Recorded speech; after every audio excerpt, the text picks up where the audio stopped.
പത്തനംതിട്ടയിലേക്ക് പോകാം. പത്തനംതിട്ടയിൽ നിന്ന് മിഥുൻ മുരളി ചേരുന്നു. മിഥുൻ, അവിടെ മഴ ശക്തമാണോ? പമ്പയാറ് എങ്ങനെയാണ്? നിറഞ്ഞു കവിയുന്ന ഒരു സാഹചര്യമുണ്ടോ?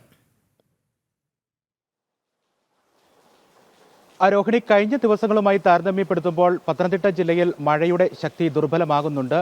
നേരിയ ശക്തി കുറഞ്ഞ മഴയാണ് രാത്രിയിൽ പെയ്തത്. ഇടവിട്ടുള്ള മഴയുണ്ട്. മഴ മാറി നിൽക്കുന്ന കാലാവസ്ഥയല്ല. രാവിലെ വരെ മഴയുണ്ട്. പക്ഷേ മഴ ഇടവിട്ടാണ് പെയ്യുന്നത്. കഴിഞ്ഞ ദിവസങ്ങളെ പോലെ നിർത്താതെയുള്ള മഴ ഇന്ന് പത്തനംതിട്ട ജില്ലയിൽ രാവിലെ വരെ ഇല്ല. പുലർച്ചെയും നഗരത്തിലും നഗരത്തോട് ചേർന്ന പ്രദേശങ്ങളിലുമെല്ലാം മഴയുണ്ട്. മഴയിൽ ശക്തമായ കാറ്റിലുമാണ് പത്തനംതിട്ട ജില്ലയിൽ കഴിഞ്ഞ ദിവസങ്ങളിൽ വൻ നാശനഷ്ടങ്ങൾ ഉണ്ടായത്. 197 വീടുകളാണ് ഭാഗികമായി പത്തനംതിട്ട ജില്ലയിൽ മഴക്കെടുതിയിൽ നാശനഷ്ടം ഉണ്ടായത്. 2 വീടുകൾ പൂർണ്ണമായി തകർന്നു. അടൂർ, കോഴഞ്ചേരി താലൂക്കുകളിലായി ഓരോ വീടുകൾ, 2 വീടുകൾ ജില്ലയിൽ പൂർണ്ണമായി തകർന്നു എന്നുള്ള റിപ്പോർട്ട് ചെയ്യപ്പെടുന്നു. ഒപ്പം 197 വീടുകൾ ഭാഗികമായി തകർന്നു. തിരുവല്ല താലൂക്കിൽ 53 വീടുകളും റാന്നിയിൽ 37 വീടുകൾ, അടൂർ 32, കോഴഞ്ചേരി 31, കോന്നി 22, മല്ലപ്പള്ളി 22 എന്നിങ്ങനെയാണ് ഭാഗികമായി തകർന്ന വീടുകളുടെ കണക്ക് നിലവിൽ ജില്ലാ ഭരണകൂടം ശേഖരിച്ചിരിക്കുന്നത്. 197 വീടുകൾക്ക് ഭാഗികമായി നാശനഷ്ടം സംഭവിച്ചപ്പോൾ 2 വീടുകൾ പൂർണ്ണമായി തകർന്നു. തിരുവല്ല താലൂക്കിലാണ് വെള്ളപ്പൊക്ക ഭീഷണി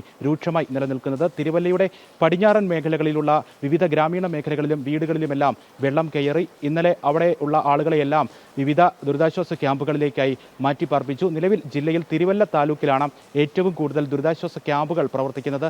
13 ദുരിതാശ്വാസ ക്യാമ്പുകൾ തിരുവല്ല താലൂക്കിൽ മാത്രം പ്രവർത്തിക്കുന്നുണ്ട്. 200ഓളം വീടുകളിലാണ് ഈ ഭാഗത്ത് വെള്ളം കയറിയിരിക്കുന്നത്. തിരുവല്ലയുടെ പടിഞ്ഞാറൻ മേഖലകൾ, അപ്പർ കുട്ടനാട് മേഖലകളാണ്.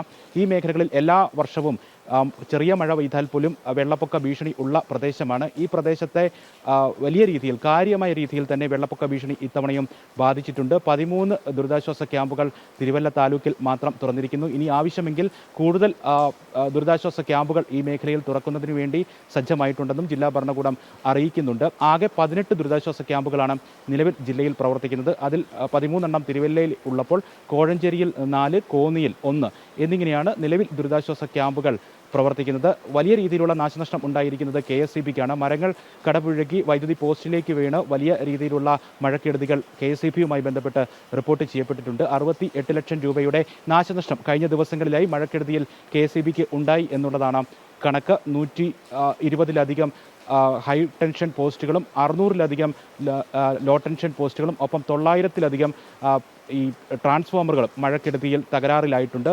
68 ലക്ഷം രൂപയുടെ നാശനഷ്ടം KSEBിക്ക് സംഭവിച്ചു. 2.5 കോടി രൂപയുടെ കൃഷിനാശം ഈ ദിവസങ്ങളിലായിട്ട് ഉണ്ടായി എന്നുള്ളതാണ് റവന്യൂ വകുപ്പിൻ്റെ കണക്ക്.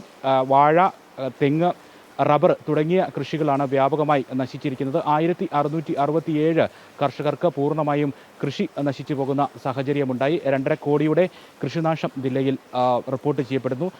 ഇനി വരും മണിക്കൂറുകളിൽ മഴ ഒരുപക്ഷെ തോരുകയാണെങ്കിൽ മഴക്കെടുതികളിലൊക്കെ കാര്യമായ മാറ്റം ഉണ്ടാകും എന്നുള്ള ഒരു കാലാവസ്ഥ തന്നെ കണക്കാക്കപ്പെടുന്നുണ്ട്. കാരണം മഴയുടെ ശക്തി ദുർബലമാകുന്നുണ്ട് രാവിലെ. അതുകൊണ്ട് തന്നെ ഇനിയുള്ള സാഹചര്യത്തിൽ കാലാവസ്ഥ കണക്കിലെടുത്തുകൊണ്ടായിരിക്കും കൂടുതൽ ദുരിതാശ്വാസ കേന്ദ്രങ്ങൾ തുറക്കണോ എന്നടക്കമുള്ള കാര്യങ്ങളിൽ ജില്ലാ ഭരണകൂടം വിലയിരുത്തലുകൾ നടത്തുക. നിലവിൽ മൂഴിയാർ ഡാമിലാണ് അതീവ ജാഗ്രതാ മുന്നറിയിപ്പ് നൽകിയിരിക്കുന്നത്. മൂഴിയാർ ഡാമിന്റെ ഒരു ഷട്ടർ 10 സെന്റിമീറ്റർ തുറന്നു വിട്ടിട്ടുണ്ട്. സീതത്തോട്, ആങ്ങാമൊഴി തുടങ്ങിയ നദികളിലെ ജലനിരപ്പ് ഉയർന്നതിനുള്ള സാധ്യത കണക്കിലെടുത്തുകൊണ്ട് ഈ ഭാഗങ്ങളിലുള്ള ജനങ്ങളും ഒപ്പം പമ്പയാറിന്റെ ജലനിരപ്പ് ഉയർന്നിട്ടുണ്ട്. അച്ചൻകോവിലാർ, മണിമലയാർ തുടങ്ങിയ നദികളിലും ജലനിരപ്പ് ഉയർന്നിട്ടുണ്ട്. പമ്പയാറിന്റെ ജലനിരപ്പ് ഉയർന്ന് ആലിഞ്ഞിരിവൻ കോൾസ്വേ പൂർണ്ണമായിട്ട് വെള്ളത്തിൽ മുങ്ങുന്ന സാഹചര്യമുണ്ടായി. അതുകൊണ്ട് തന്നെ നദികളുടെ തീരപ്രദേശങ്ങളിൽ ജീവിക്കുന്ന ജനങ്ങൾക്ക് ജാഗ്രതാ നിർദ്ദേശം തുടരുകയാണ്. ഒപ്പം തന്നെ മലയോര മേഖലകളിലും ജാഗ്രതാ നിർദ്ദേശവും മറ്റും തുടരുകയും ചെയ്യുന്നു.